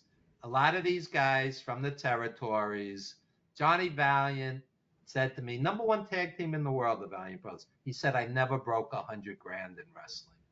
And you're on the road 300 plus days a year, taking care of a family back home, minus taxes, all the road expenses. It's like it wasn't a windfall. Even mid 80s, when the money came in, if you're let's say a Nikolai making let's say $400,000 a year, okay, that's big money compared to the average person. But if you're working 320 days a year, you're headlining the same arenas Paul McCartney was and James Brown and, the Rolling Stones. These guys weren't working for that. These guys were making big money. The promoter always got the lion's share, which is fair, but these guys never got paid what they really should have been paid. And you can't just say they all pissed it away, because many, many of them never made it in the first place. Yeah. Speaking of wrestlers are all just meat. It kind of a great example happened over the weekend or this past week, where they let 15 wrestlers go just to hire certain wrestlers from AAA to WWE contracts instead of AAA contracts. That's what I heard. The excuse was they had to let these guys go because they had to make way for these other guys that they just bought the company, and they wanted to sign them to WWE contracts instead. If you have mass layoffs, wrestlers and front office, during record-breaking profitable years, to me, it's pretty ruthless. I just find it very disconcerting as somebody older that you have young people that are corporate apologists. They all do it. They all do it. Well, maybe they shouldn't do it. Maybe, when you're letting go husband and wife teams of wrestlers, and, maybe the ironically named creative should have done more with them instead of let them flounder and then let them go. You have Swerve Strickland and Tony Storm in AEW and WWE. They couldn't find anything for those two, as great as they are. Yeah. I mean, something's not right. I mean, Killer Cross. I think he's in a good. He's not in a good spot. At least they're portraying that he's not in a good spot. But he talks right now about was it Logan Paul? Bobby, is it Logan Paul that he's where he's talking about how, hey, I'm on the road with you guys. I'm working all these dates. Yep. And then a Logan Paul, who's just an entertainer, comes in and takes my spot. And or like a Becky Lynch, she comes in, boots one of the other wrestlers off of her tag match, and wins the women's tag team straps at WrestleMania. I think it was Bayley. Was the next one. Yeah, and they all talking about, oh, well, Bayley was injured and she couldn't perform. But now everyone's finding out that Bayley wasn't injured and that Becky Lynch just wanted to come in at WrestleMania. And they were like, oh, well, it's going to be a good pop for the show. And let's have them win the belts too, It's weird how creative, or it's almost like they're just trying to pop the daily audience. Like if it's a Raw or a SmackDown, they're just trying to do whatever they can to pop that show and not really worry about the storylines going forward. Short-term gain, what they focus on now. How do you feel about the new wrestling show that hasn't come out yet, but everyone's in talks about it, about how they're pulling back the curtain and now are going to start talking about how they come up with the storylines? I would be more interested in the business meetings where they go, hey, do you think we could get $9,500 from these money marks to have a beer with Hulk Hogan? Or the Undertaker selling a toast for $2,873. You know, I would be more interested in that than the storylines, honestly. I think, you know, the scheming, $40,000 for SummerSlam, first row center, $40,000. And there's no guarantee it's even going to be a quality show. Neither one of those WrestleMania nights were magic. You know, they were mixed bags both nights. So, so if you don't sit center for 40,000 at SummerSlam, you could sit first row on the side for 32,500. It's Oh like my you God. see this stuff, you think it's a misprint at first, and then you realize, you know. So it's I would be more interested in hearing that kind of stuff, like where do you get the gall to do this, and you know, the rationale, and I, it's I think amazing. it's all TKO. You know, ever since TKO became the parent company, it's like, um, you know, well, even at that, they're not even doing house shows anymore. Uh, I mean, that's what I heard is the house shows are going away. So now you're only having wrestlers wrestle Monday and Friday and whatever pay per view they're on. Um, I mean, it's great for the Yeah, but wrestlers that are contracted, but you're doing away with what family actually can go to because it's normally a cheaper ticket for a house show versus a SummerSlam or Backlash or something. Go yeah, out but and like Evan support the said, people indie. are taking out loans to go to these shows, and TKO and Endeavor see that, and they go, if people are going to keep doing it, we're going to take it. So the people have to stop doing that for them to do a step back, and they're not going to. I would tell people, my best buddy, we took his nephew to Ring of Honor and Indies. We never once took him to a WWE show, and the kid loved it because he was on top of the action. He met the wrestlers, he got autographs, he got pictures. It was a whole different experience. I would tell anybody who's a, you know, regular guy who's not wealthy, take your kid down to the local indie, and I think kids will love it. Johnny Valiant used to say, when you're in the ring, you're 10 feet tall, especially to a kid. Yeah. And the kid shakes hands with the wrestler, takes a picture, and you know you're not going to have that at a WWE show unless you get on a line and throw down hundreds of dollars for an autograph. So we've been talking about Backlash the last couple of podcasts because for the price of a Backlash ticket, you can actually get into our fan fest.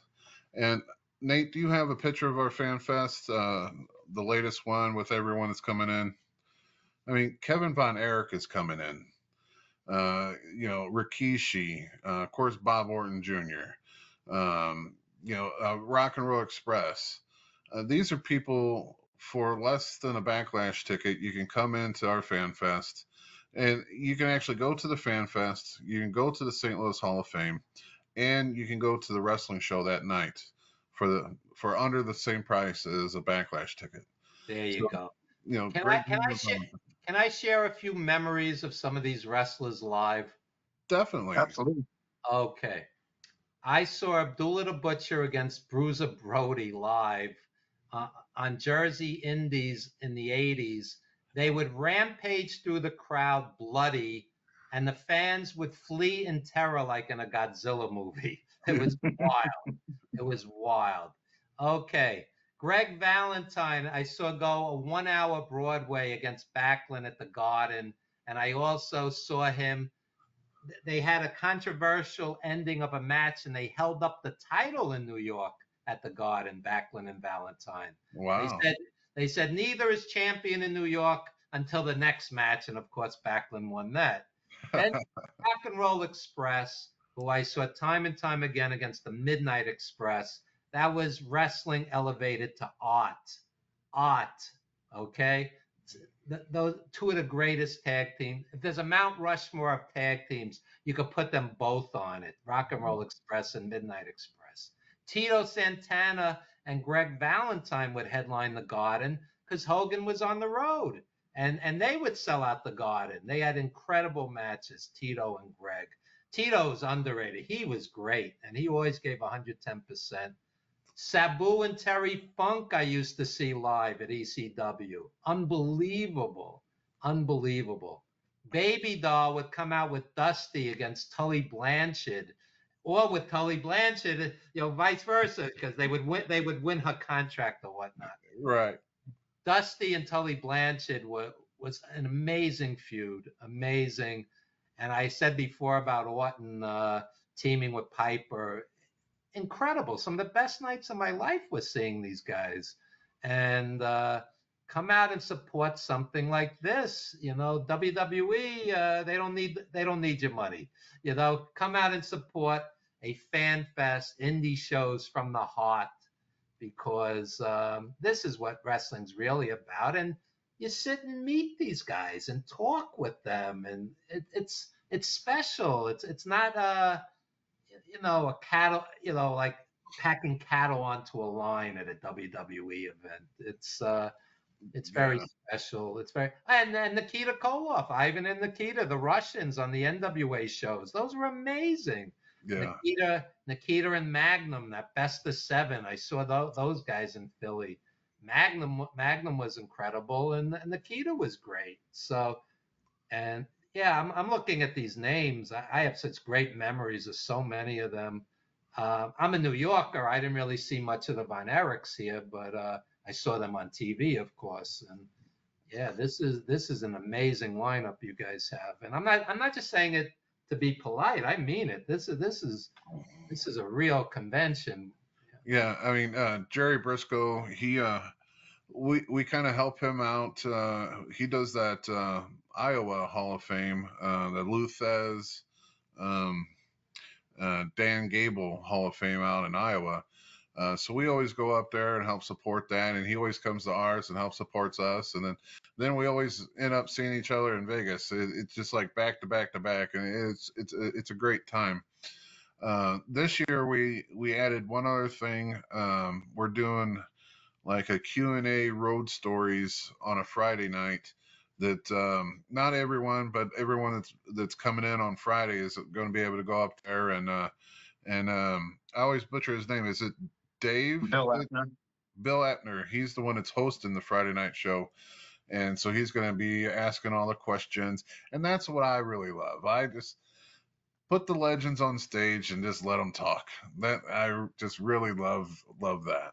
Ask Bill Apter to tell the Ivan Koloff story. This is a great story. I did a piece on, I'm senior editor of ProWrestlingStories.com. I did a piece on Apter. He finds out that Bruno's going to lose the belt to Ivan Koloff at the Garden. And the promoter says, we want you to cover this because it's important. We want you to be there to snap the pictures. So they said to him, you can't tell anyone, even your father. Okay. Because it was a different world back then, 1971. This was real kayfabe back then.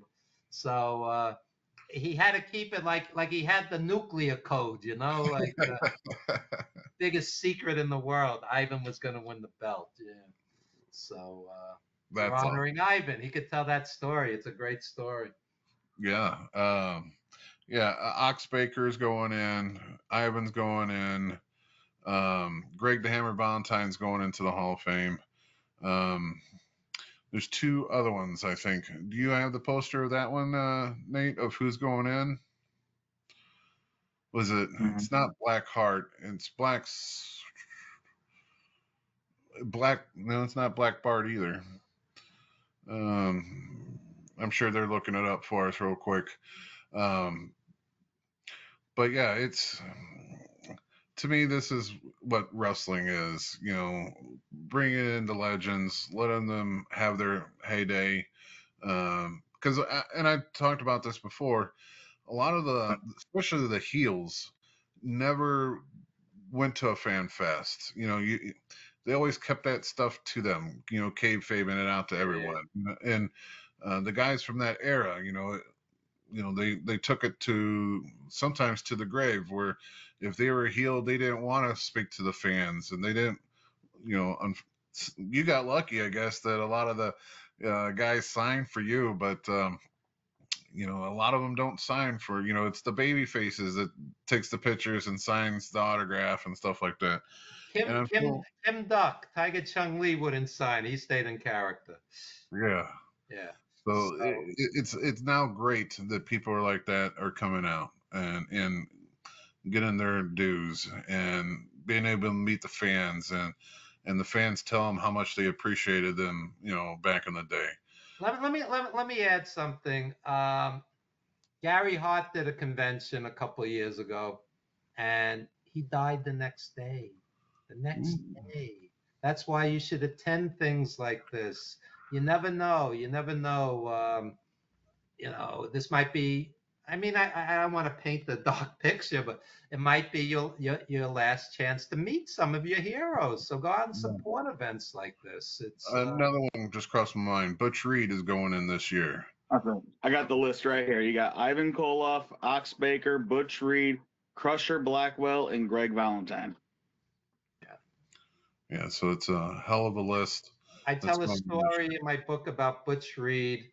We filmed him for an upcoming documentary, and the entire time he was struggling to get his jacket off. He had terrible arthritis, terrible. And he was in pain and he was uncomfortable during the interview. So finally, I was interviewing him. One of the crew came over and helped him remove his jacket. He couldn't do it. He's so arthritis ridden. And it was very sad because this was like Superman. He would lift guys literally over his head and throw them across the ring. And that's the sacrifice these guys make. So, if you have a chance to honor them, whether they're there or, after they're gone, attend things like this. It's, it's special, and it's not a money grab like WWE. It's from the heart. You're right. Yeah. Right.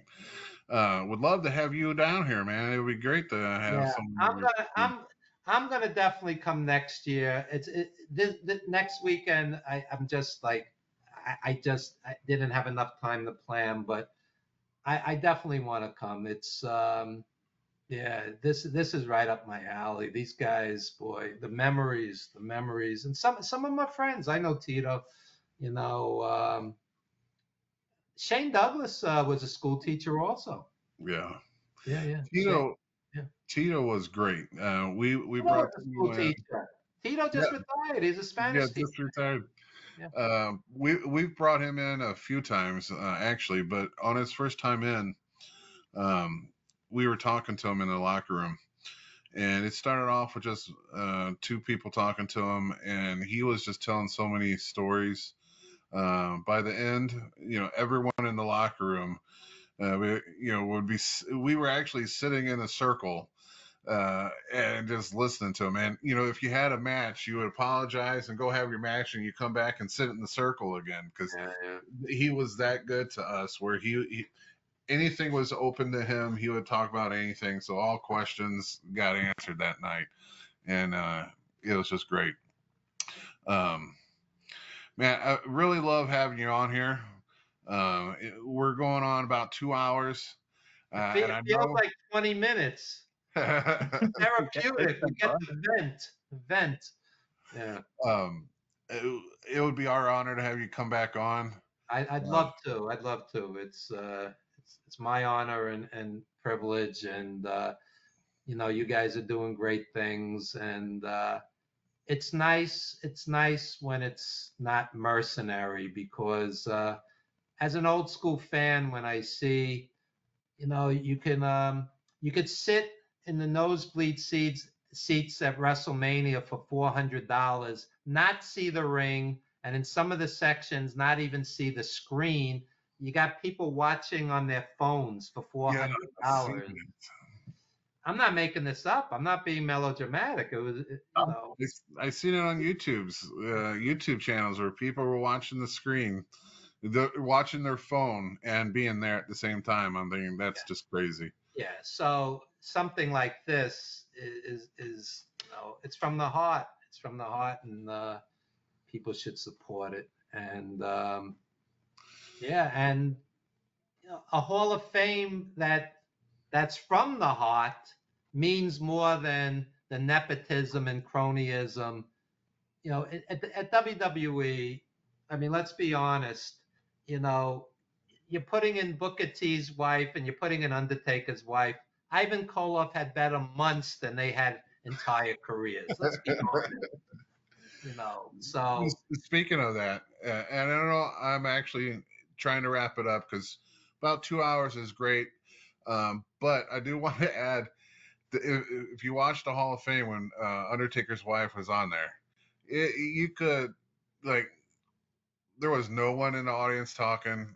It's like they were booing at some point, and it was just horrible, you know. Man, yeah, WWE has totally switched the way they do things, and I'm just not down for it anymore. It's crazy. But anyway, so yes, you can grab your book.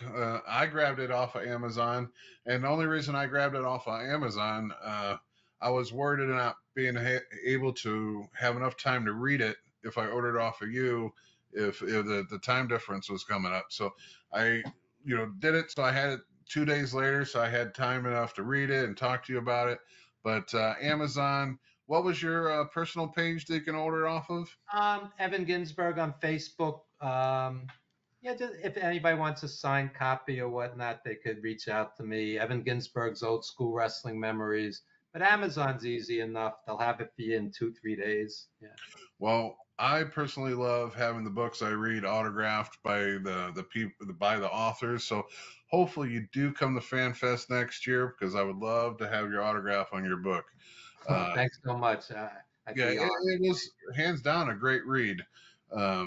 So if you a wrestling fan, or if you're just a fan of pretty much anything, because you talk jazz, you talk, like I said, James Brown, you talk about everything in there, and just your life story about your dad being the cab driver, and the stuff you went through with your mom. That it's a, I mean, you had a good life, and at the same time, a crazy life. But you always have to have the good with the bad, I guess. It's just one of those things. And that's what makes a great story. And that's why I was able to keep it reading. I couldn't put it down. Joy and pain, like Frankie Beverly used to say, joy and pain. Yep, definitely. Well, it's our honor to have you on here. Thanks so much, guys. Appreciate it So much. Anytime. I'm glad that just a few comments back and forth on Facebook was able to bring you onto our podcast, because that was just unbelievable. Yeah. And it's just thinking the same ideas, because that Hall of Fame was just horrible for the people that went in. It's just a sad, sad situation. Hopefully they start changing things up. I doubt it, but you always got to wish. But, yeah, thank you for coming on. We'll go ahead and let you go. And man, buy this gentleman's book. It's an awesome read. Thanks so much. Thank you, sir. Thank you, guys. Guys, stick around for just a few longer. But yeah, we'll go ahead and let you go. Thank you again, man. Okay. Thanks, Robin. Bye-bye. Thank you. Appreciate it. Anytime. Seriously. Well, I'll keep you on that. And do me a favor. Give me some notice for the next one, because by sheer coincidence, your convention is the last day of my school term, and we have like a big end term party. So, but if I know months and months in advance, I could work around that. Okay. Yeah. All right. Deal. Awesome. Thanks. All right, man. Have a good night. At some point. Okay. Bye. Yeah, bye. Freaking awesome. That's all I'll say. To have someone of his magnitude being part of the movie The Wrestler, which hands down is, I think, one of the greatest movies of all time, dealing with the wrestling. And if you guys haven't caught his Wrestling Then and Now, it's like all three movies have different subjects of wrestling. The documentary Wrestling Then and Now is more of like a local wrestling organization and he follows a bunch of the wrestlers, and then he mixes it up with his good friends. So Killer Kowalski's on there, and a couple other legends. But then you get 350 days where you have a bigger, bigger money scale, which makes it a better production. So you got Then and Now. You can tell it was filmed. I think he said that that documentary cost them $6,000 to do, and then and Now was a little bit more, and then you got The Wrestler where they got $6 million, and you can definitely see the stages in it. But all three of them, I think, is a great watch. Definitely The Wrestler. You get the better graphics and the better picture and the storylines. But great guy there. I'm so glad I was able to get him off of Facebook, and just by circumstance of having the same attitude about what we watched.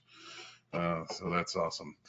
I do want to point out we did talk about FanFest, but just a deeper dive into FanFest. Jim, we can't go too long because then they'll put me back. Just going to wrap it up, Nate. It's all right. Just want to say FanFest is May 16th and 17th. It's a Friday night show, held by, who'd you say, Melzer? No, I screwed it up again tonight. Bill Abner. Bill Abner. I don't know why I got Dave Melzer in my fucking head for some strange reason. Bill Abner, he's going to host a Friday night show. It's going to be a live Q&A, talking about road stories, talking about different questions from the fans. Hell of a night. And then Saturday, we're going to open with the Fan Fest. So you can meet all these legends that come in, like the Kevin Von Erich, like the Greg the Hammer Valentine. And then it goes into the Hall of Fame, where the likes of Greg the Hammer Valentine is being inducted, along with Butch Reed, Ivan Koloff. And then we're going to wrap it up with an SICW wrestling show, who our little counterpart right there will be defending the classic title, who has all the names, well, not all of them, because we need more plates added onto it, but has most of the names of the people in the St. Louis Hall of Fame on that title belt. So he is defending basically the Hall of Fame. So he's defending the whole thing right there. And you're both in the Bruiser Brody Cup, yeah? We already know your opponent, which is Steve Fender, I think. So it's definitely Steve Fender. Dangerous opponent. Yes, trained by Harley Race himself, who actually helps train the future wrestlers for the Harley Race organization, which is attached to the NWA now. So great opponent for a great person right there, Bobby D. Going with the classic title on the line. Got the Bruiser Brody. Let's get it all right. Bruiser Brody, Larry Matisic, Tony. What's Tony's name?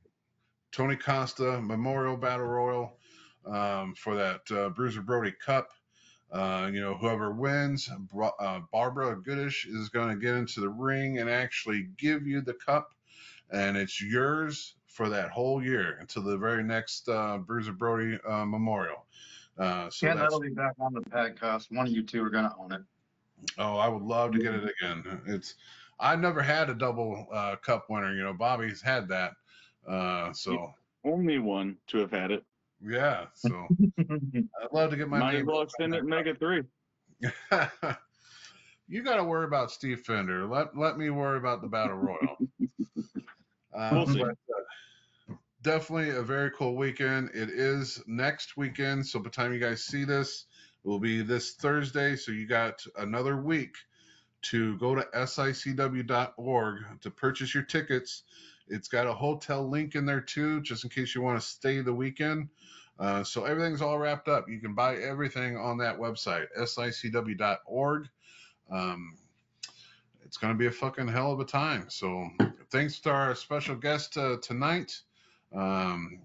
If you like this content, please always like, subscribe, and comment.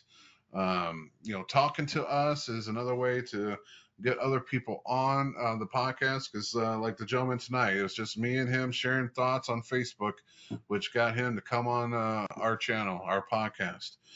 But definitely, if you like the comment, if you like what we do, please share it, like, and subscribe. It's only going to get better. And like we say it all the time, we do this for fun, and we would love to keep doing it. So anything else from you guys? Nope. All I think that right. sums it up. Everyone at the Squared Ring Podcast, you guys have a